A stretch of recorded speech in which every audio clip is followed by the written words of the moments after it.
There's a couple of words that are a little uncomfortable for me in this and many of my colleagues who work in a developmental area, and maybe for many of you. We don't like to think about anything in development as permanent.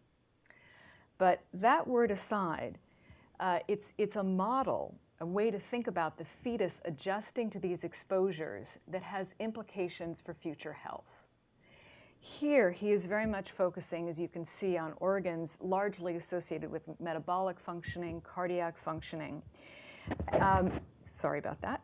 But of course, the brain is also undergoing major development during this period and also adapting. And that's, of course, very relevant to ASD. So as we know, there's tremendous brain development in the prenatal period. And again, it's one of the reasons why this FOHD model is so useful for the ASD studies. So really briefly, I want to give a couple of slides just summarizing the phenomenal brain growth in this prenatal period. As we know, it's a time in utero of immense construction and vulnerability for brain development. There's the interplay of inherited genetic programs and in utero environmental exposures that determines the neuron's birth and death and cellular characteristics, and of course the formation and reformation of neurons and axons and dendrites and synapses. So just a schema of the phenomenal change in size and complexity of the brain during the in utero period. And then just 3 summary slides of what's really going on. The human brain contains 80 to 90 billion neurons. Most of those are produced by mid-pregnancy. And then neuronal migration, that is these neurons finding their rightful place so they can interact appropriately. Neuronal migration peaks around mid-pregnancy. And then finally, this is actually my favorite. The synaptogenesis that's going on, that's allowing, of course, a neuron to communicate with another cell, neuronal or otherwise, through electrical or chemical processes. There are almost 40,000 new synapses are formed every second late in the 3rd trimester. Again, the period of synaptogenesis. And I don't know about all of you, but what I would give for 40,000 new synapses every second, that would really be a life changer. Right, so there's the amazing brain development going on in utero. But another reason that we want to bring this FOHD approach to ASD is that it's relevant because of how the early onset of this disorder. And just picking 2 relatively recent findings, we know about Avi Klim's work being able to identify a decline in eye fixation between 2 to 6 months that seems to be a risk factor for autism. And some of the other work indicating abnormal brain connectivity prior to symptoms as early as 6 months. So clearly this is a disorder that is happening early and really suggests that the contributions, the shaping of it is happening in utero.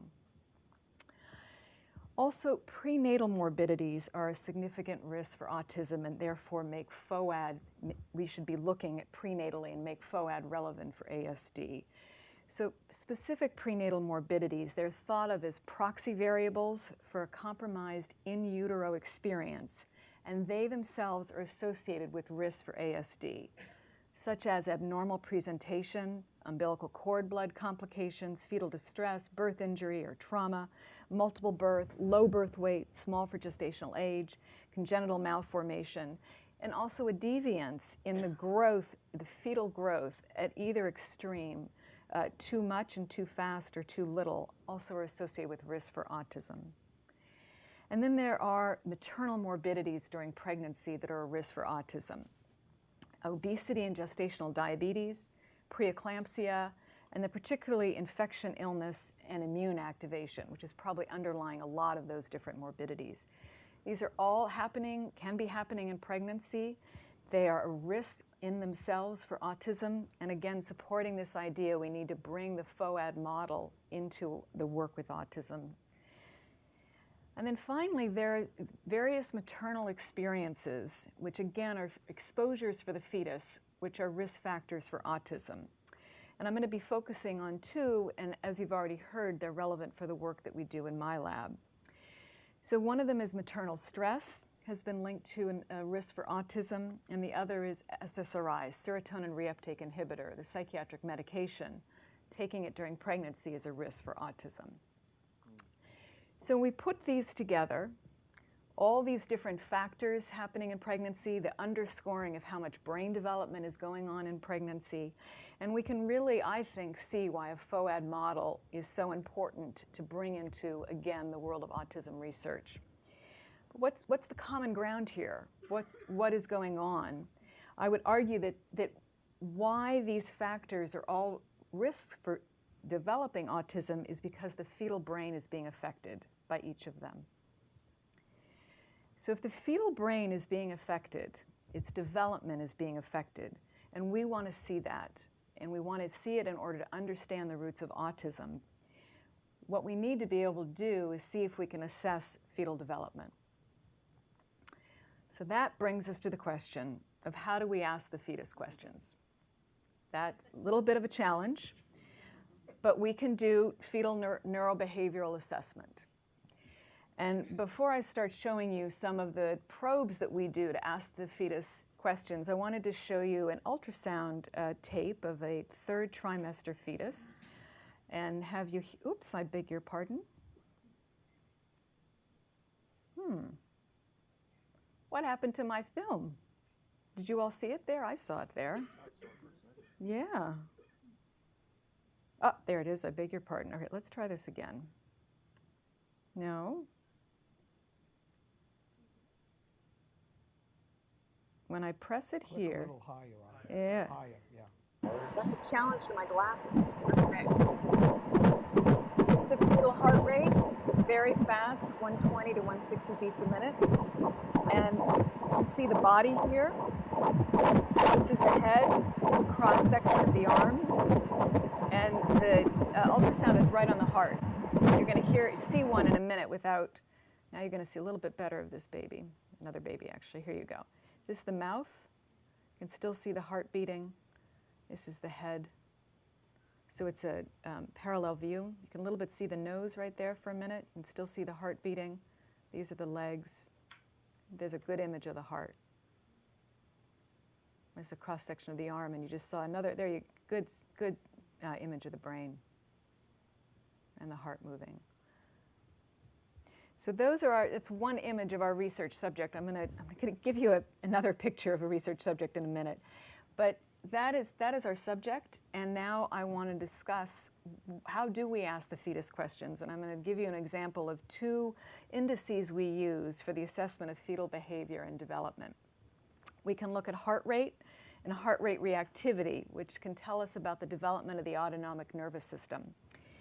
And we can also do something which is looking at the cross-correlation between heart rate and movement changes and how well they're integrated. We call this coupling. I'm going to use that term a couple times, coupling. And that's letting us know how the autonomic nervous system and the somatic systems are getting coupled, getting integrated, which is a representation of, and a reflection, excuse me, of central nervous system development. I'm later going to show you data that is similar to a growth curve chart on a baby, on a child. We know that coupling goes up reliably over gestation, again, representing the central nervous system developing. So to ask the fetus these questions, we use a TOI2 Doppler actocardiograph for detecting movement and heart rate. And what you're seeing here is a raw waveform of the heart rate. And then here is the movement, and this is in arbitrary units. And what I've circled here is a moment of coincidence of change in both of those signals that would contribute to the calculation of coupling. Okay, so to look at maternal experiences, these fetal exposures that are relevant to autism, I'm going to start with the one I mentioned first, which is stress, maternal stress, and particularly I'm going to look at acute stress.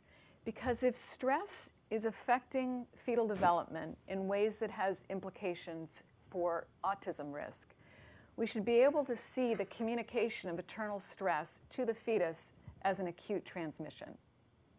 And that's what we're going to try to look at. But it's often humbling in research. You realize that people have asked the question before you got there as well. So in fact, there was a study back in 1967 with a sample of 2 pregnant women. And the question was, can we stress the woman and get the fetus to show us a response? And this is how they stressed the woman.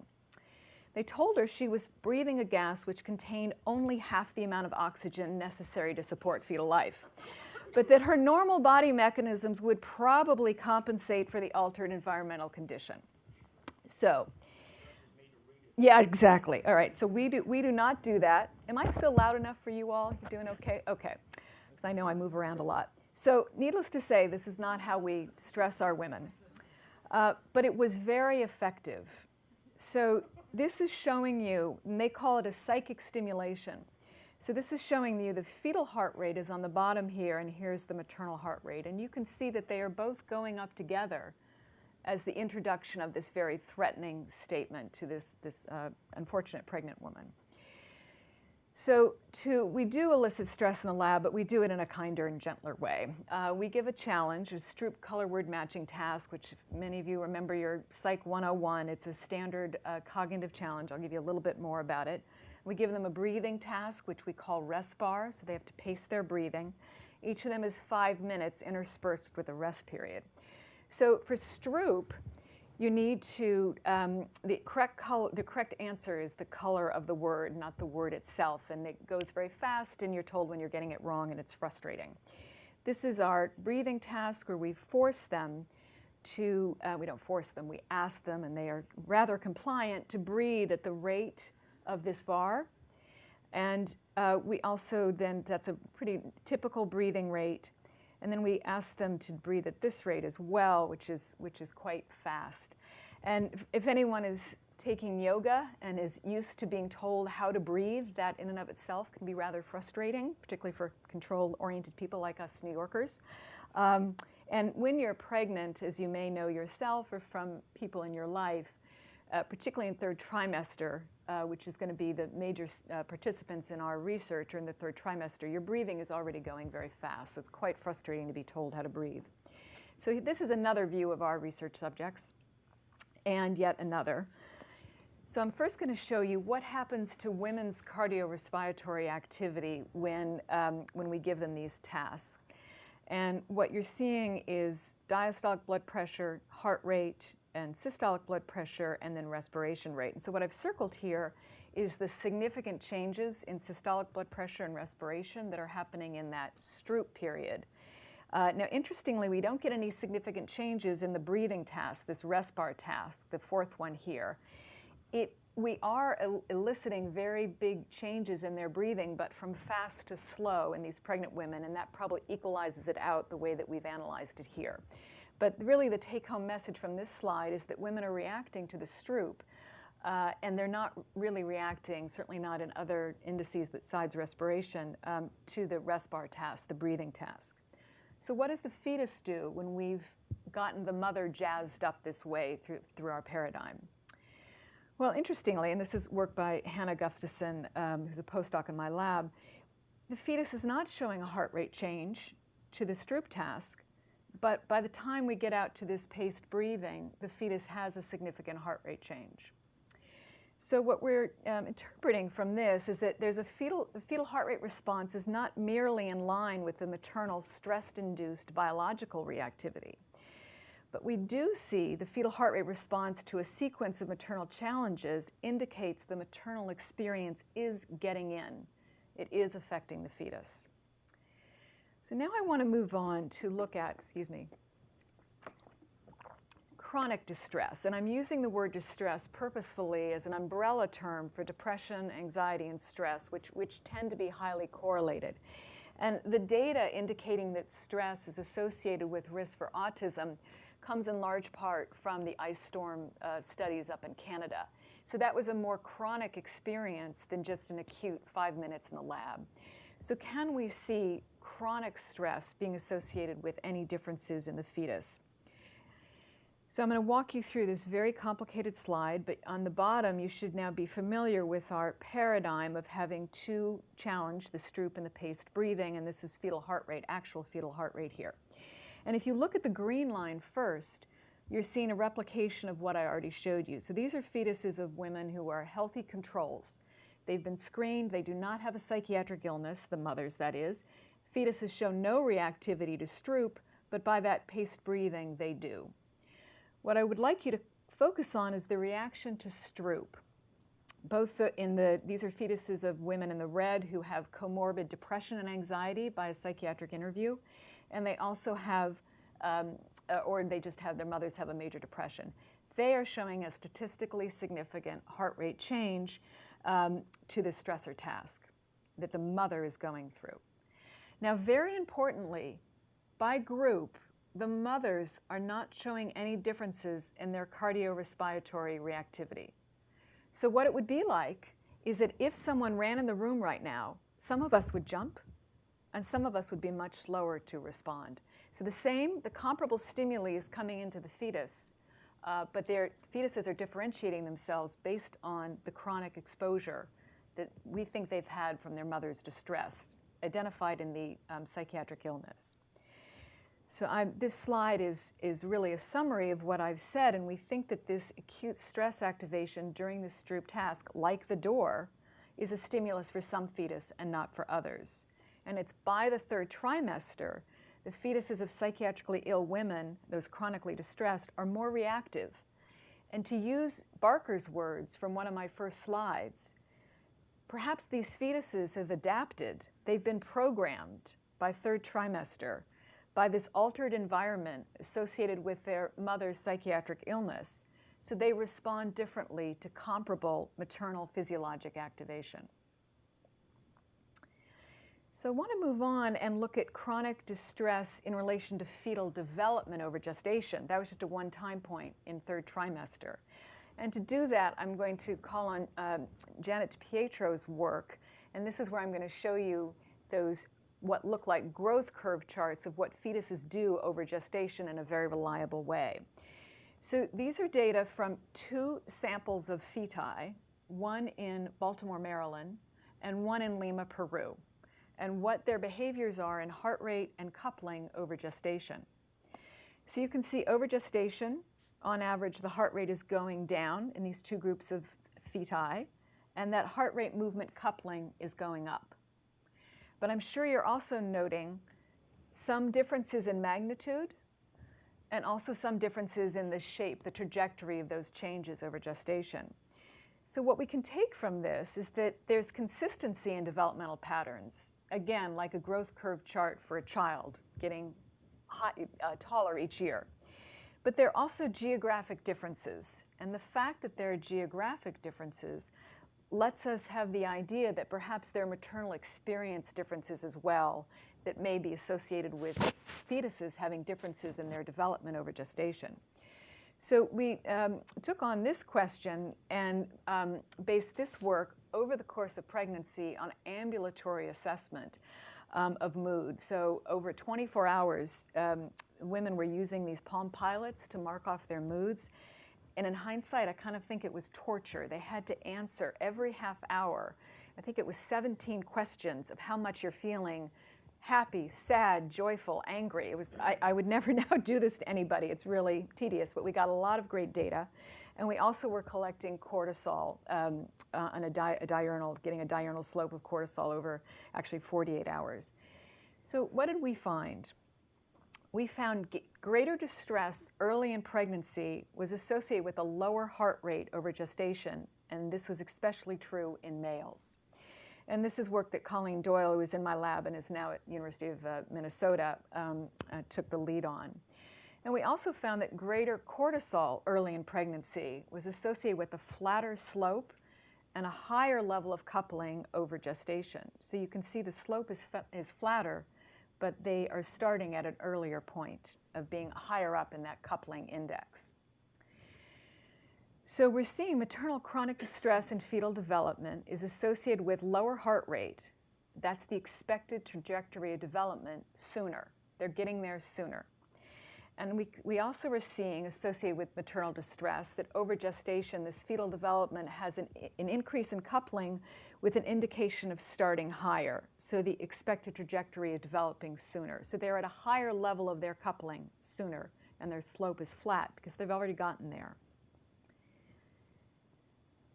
So the last exposure I want to focus on in terms of asking the fetus questions, and one that has relevance for understanding ASD because it's been linked to ASD, is SSRI use in pregnancy. And this is work that, again, Hannah Gustafson was involved with, and it's from a data set of Zach Stowe and Jeff Newport, who previously were at Emory. So this is a really fantastic data set of 161 pregnant women, all with a history of major depressive disorder.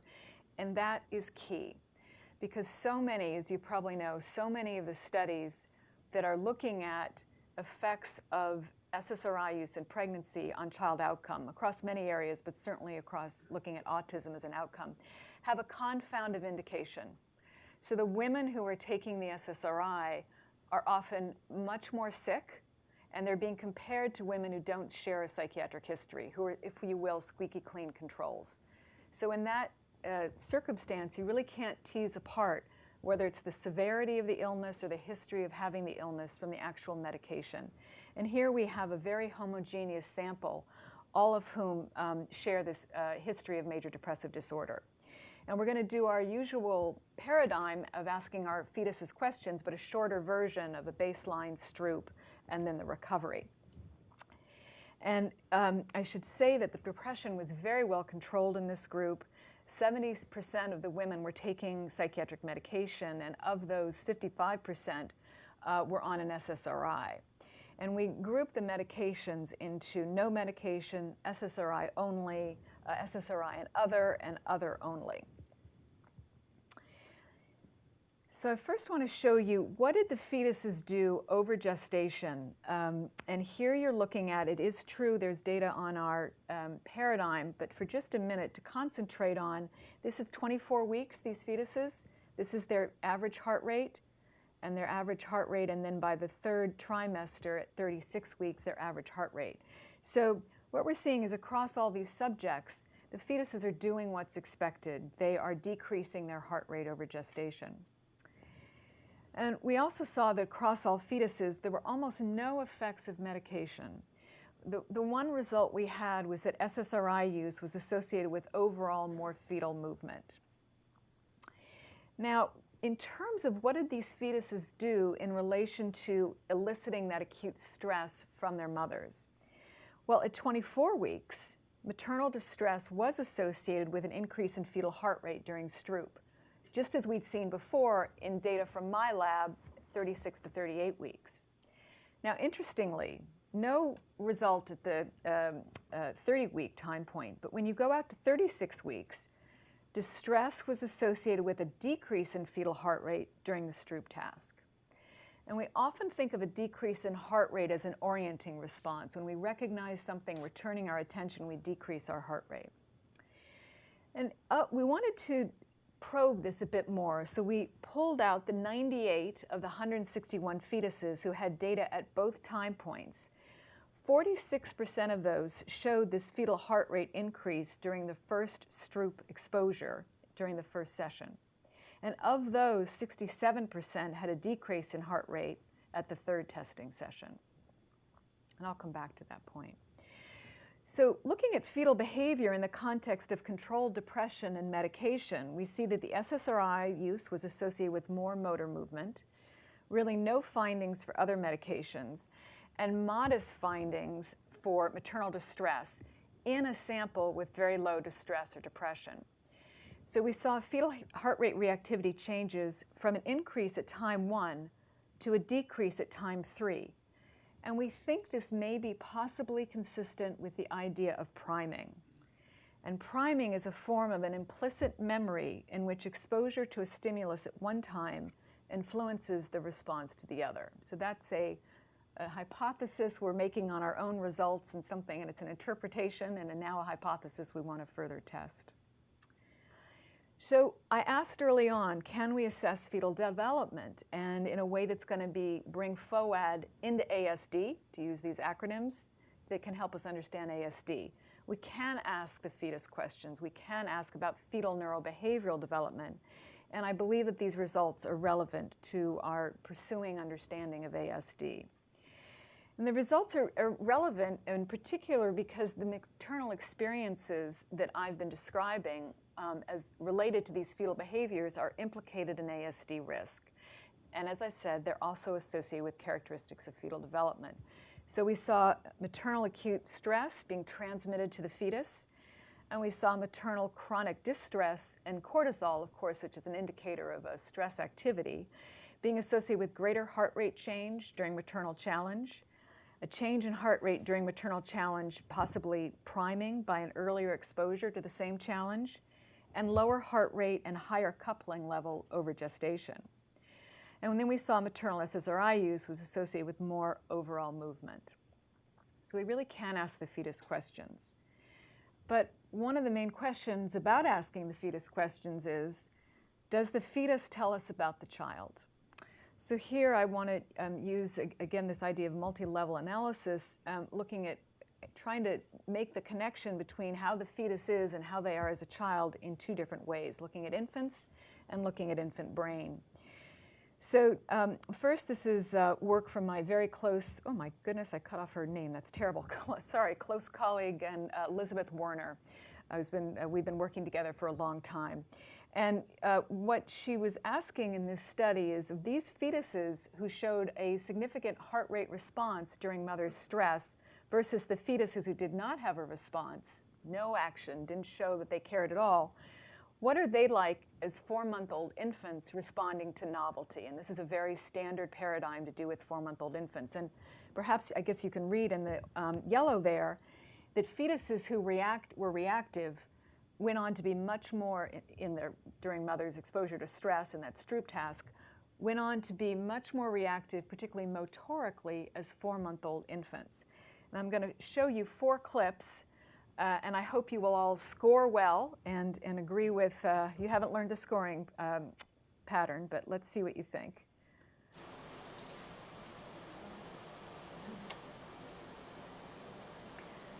After a while, if you feel like it, you can shout out low or high motor, low or high reactive, but maybe you want to get some comparisons first.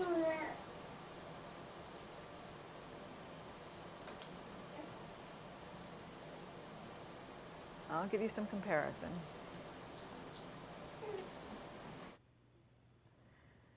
We can also just watch babies all afternoon, and that'll call it a day.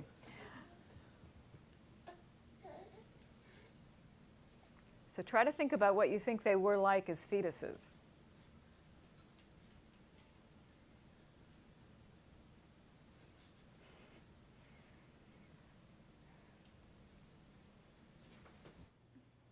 Okay, 2 more. Hold your votes, unless you get an idea.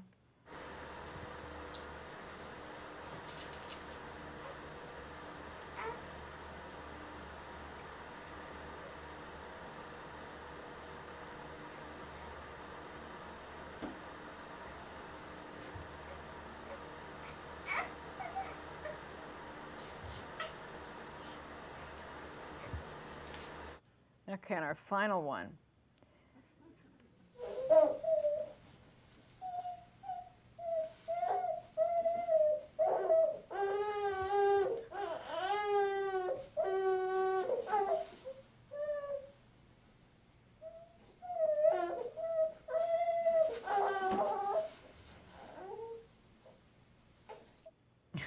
Okay, any thoughts? It's a little subtle, but not when we do the coding. The first 2, low reactive, and the latter 2 are high reactive. You should see what she starts doing with her poor bow after a while. All right, so the same stimuli. So we're able to make this connection between what are the babies like as fetuses and then what do they go on to be like at 4-month-old.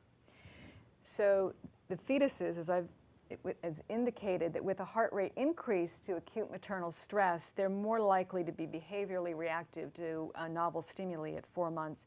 And you could sort of see in the first more high reactive baby a hint that he looked more focused and attentive. So that's more of an observation. It's not part of our coding scheme.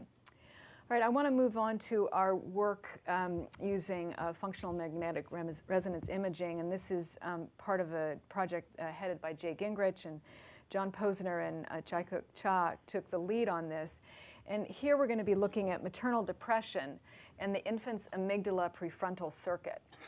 And so I'm going to really, these are sleeping infants, and I'm going to jump to one of the primary findings we have so far is that infants exposed to prenatal maternal depression, we're going to call it PMD, you'll see it in the images, show more inverse functional connectivity between the prefrontal cortex, largely in the dorsal area, in relation to the amygdala. So that inverse activity, the more the prefrontal cortex is working, the less activity in the amygdala. So really just showing you the areas of the brain that have been identified in this project, and then showing you the magnitude of the differences. So here you see the PMD, these are about 4-week-old babies, have greater inverse connectivity, again, in the prefrontal cortex and the amygdala, compared to these fetuses of healthy control women. Now, this was very intriguing to us following on Nim Tottenham's work, and I'm going to show you some results of hers and walk you through it and make the connection. In her work, children with early adversity, which was being in orphanages for the first 2 years of their lives, show more inverse, and they called it mature amygdala medial prefrontal cortex connectivity. Now, this is doing a paradigm, a fear paradigm. But let me walk you through the results. What you're seeing here is the comparison group. For the children, they do not show this inverse activity in terms of the prefrontal cortex and the amygdala, but by adolescence they do. And so her interpretation is that as children, you have your parents to help you with this affect regulation. But interestingly, the previously institutionalized children, those who had been in orphanages the first 2 years of their lives, show this inverse connectivity, functional connectivity, earlier than the typically growing children in their homes. So they interpreted this as a mature connectivity, and we are relating being in utero with a mother who has depression as a kind of adversity, and seeing an inverse connectivity and interpreting our finding as also possible maturity. So infants, we have one more finding with this, is that infants' amygdala prefrontal connectivity is also related to our fetal heart rate paradigm. So again, these fetuses who have this reactivity during the paradigm in the red and the purple, they tend to have more of this inverse connectivity. So here's the amount of the inverse connectivity, and then on the y-axis is the fetal heart rate. So they are traveling together, and at a minimum, their indications we're now interpreting as more mature development. Having this more reactive heart rate at this time is in that it goes with this functional connectivity that seems to be online before its time, based on Nim's interpretations. So in our fetal to infant studies, if we take it together, and I've already given you a spoiler of what our interpretation is going to be, but we're seeing that the data is suggesting maternal distress is associated with accelerated development. In the fetus, we're seeing more reactivity to maternal challenge. That change in heart rate during maternal challenge may be priming. So the fetus has a heart rate reactivity later on. We saw it in the data from the Emory group with whom we were collaborating. And we saw lower heart rate and higher coupling over gestation. And in the infant, we saw more reactivity in their behavior to novelty. Possibly, clinically, it feels like more aware of their environment. And we saw this greater inverse functional connectivity between the amygdala and the prefrontal cortex. So accelerated development is a very elegant interpretation that is used a lot in FOHD research. And the idea is that prenatal distress from the mother is an exposure for the fetus that is forecasting an adverse environment. So it has an evolutionary function. It's know your enemies. It's going to be a hostile world out there. And the fetus responds with accelerated maturation. You could think about this as adaptation. So the fetus starts, as we learned in Barker's terminology. The fetus spends less time in a non-optimal environment, and the mothers limit their energy cost of the individual pregnancy in the face of a possible hardship. But we can also wonder, is this accelerated development, or do we want to use a somewhat different perspective to understand this, and that is thinking about critical periods. And I know you just all had Takao Hench come and speak here, and I'm referencing his work with this idea. So critical periods, they're window during which a system is open to structuring or restructuring on the basis of input from the environment. And input is necessary to trigger the opening of critical periods. But what processes open critical periods, mediate them, close, or reopen them is very much of interest and related to exposures that may happen in utero that affect fetal development. So here are some images from this recent paper that he and a colleague did illustrating this idea of critical period. And you can see a typical critical period, but you can see a precocious critical period or a delayed response, an extended critical period, one that stayed open, never closed. And in largely animal work and then some human studies, he's looked at different, what he calls experimental manipulations. I'm using the term exposure because we can't experimentally manipulate our women. He's seeing these exposures, these manipulations related to shifts in these critical periods. And in particular, in utero depression exposure in his hands seem to be extending the critical period. And we can wonder if that may map onto our results around accelerated development. He also was seeing that increased arousal, and we can wonder if maternal stress is, as we saw the fetus is reacting to it, he finds that that extends critical period plasticity. So we can think about that there's this effect on fetal development, but maybe what we're doing is really altering these critical periods.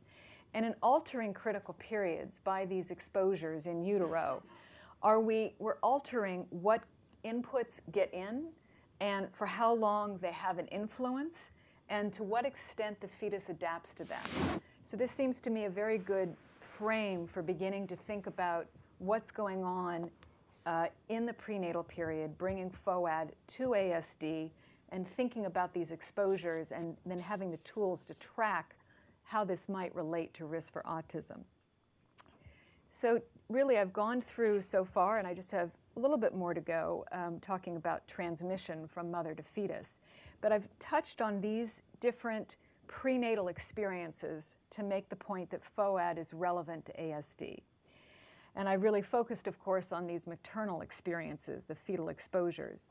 And I've wanted to suggest the fetus and the infant, their development is being affected in utero in ways that has relevance for ASD.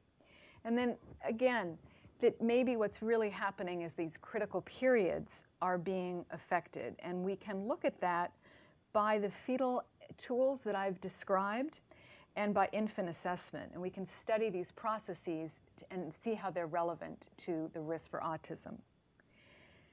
But wanting to touch on one more topic before I wind up and have some thoughts about where we could go next. One of the major questions is, how does maternal experience affect fetal behavior and development?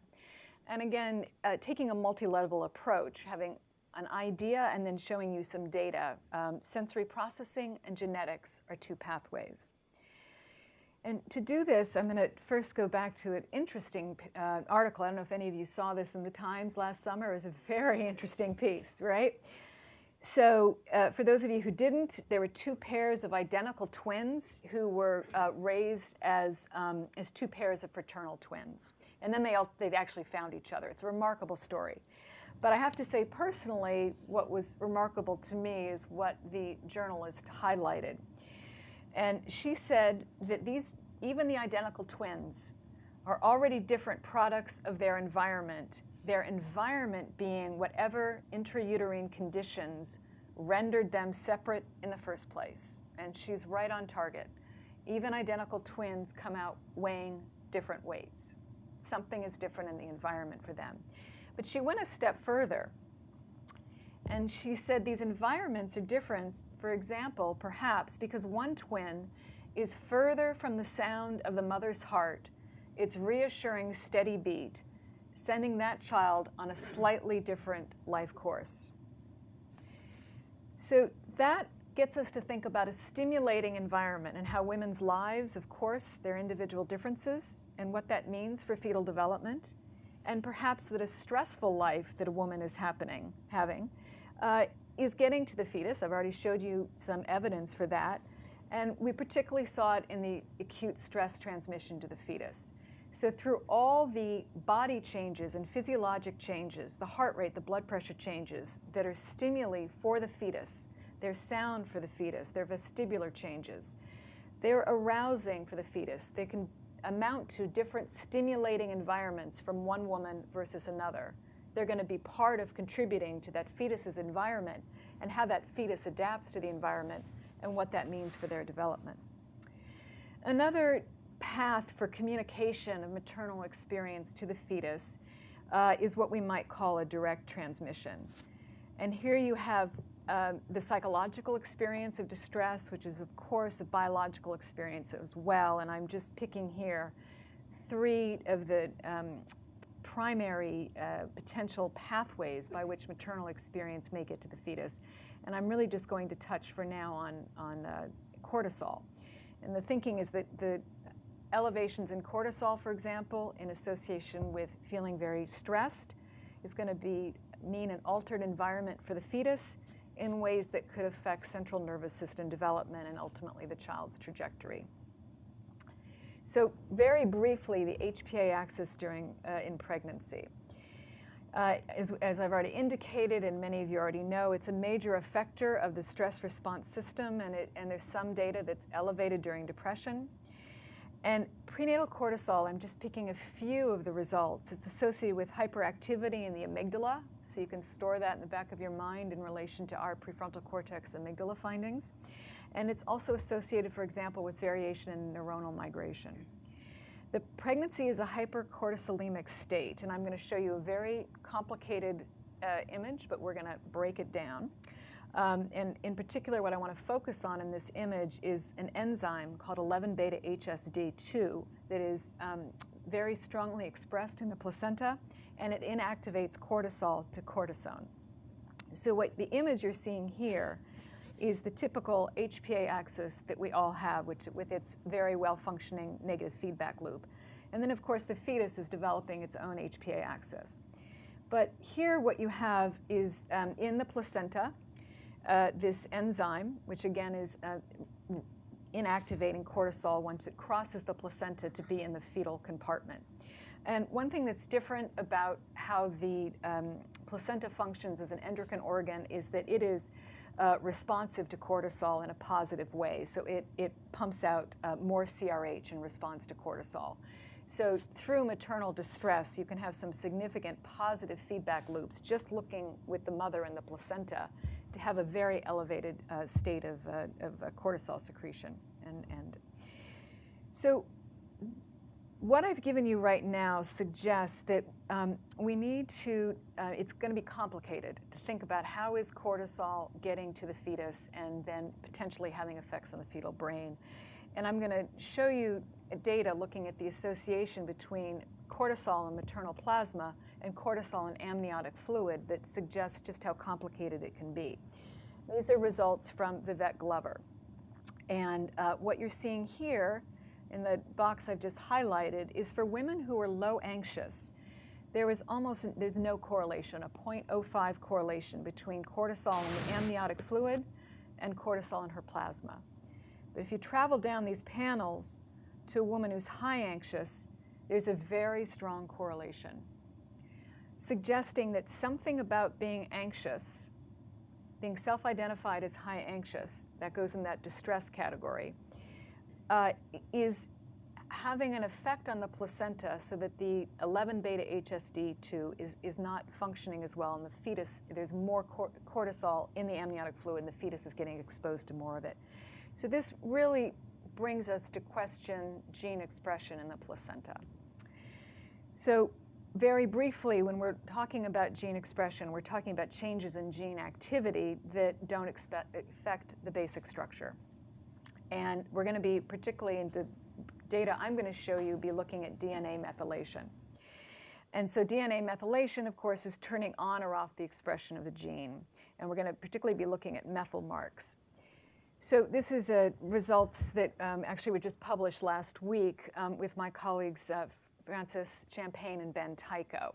And I'm going to next show you a very complicated data and walk you again through it. What we are looking at is methylation in 11-beta-HSD2 that produces that enzyme that protects the fetus from active cortisol in relation to maternal stress, perceived stress, PSS, and then also in relation to that fetal variable I told you about, fetal coupling.